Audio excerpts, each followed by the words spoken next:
Hi there. For my informative speech, I'm going to be talking about the quality of water. This is a water filter, and what this does is this makes not clean water clean. And while that might sound very simple and very elementary, it's something that is unfamiliar to many economies, both macro and micro. For example, if we look at the water situation in Flint, Michigan, we can see that water has not been clean, and we have not had a sustainable way to produce water, clean, pure water, for its residents for a very long time. Now we are finally arriving at some more proficient and some more sustainable solutions, but it took us a really long time.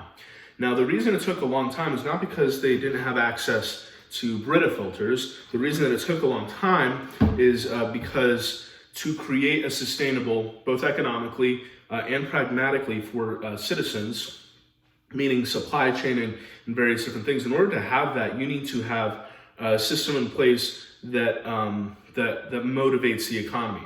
For example, if you try to look at the water situation in Haiti, which is a macroeconomic problem because the economy of Haiti is primarily tourism-based. If you look at that economy, which is rather small on the world stage, look at that economy, you see an economy that does not have access to clean and pure water as the United States does. However, that is not to say that the United States doesn't also suffer largely on a macro level from the water quality. In fact, the World Bank came out with data in 2019 suggesting that the quality of water in an economy can actually impact that economy's gross domestic product by 1/3. So 33% of our economy can actually be dampered, both micro and macro economies can be dampered by 33%, and it doesn't discriminate on the size or development of the economy.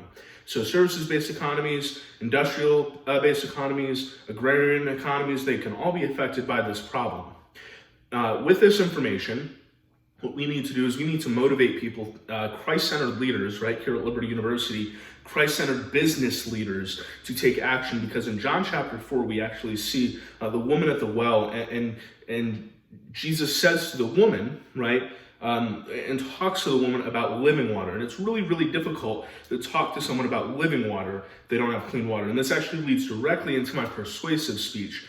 Because we can identify the problem with the informative speech, but then the problem becomes mobilized. It becomes a call to action here for everyone involved, because as Christ-centered leaders, if we see people without clean water, we're supposed to take care of the widows and orphans. They don't have, we got to meet their basic needs. We got to meet their water. We got to meet their food, their clothes, right? And water is a big part of that.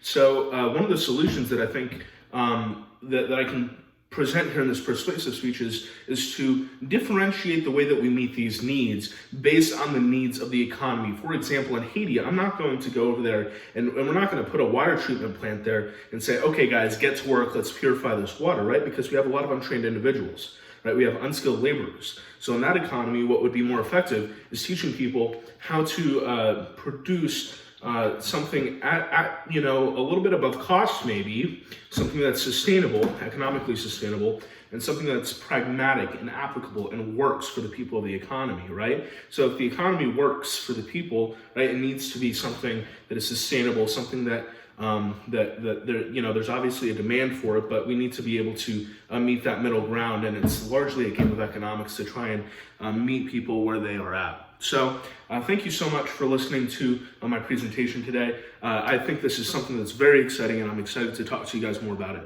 Have a great day.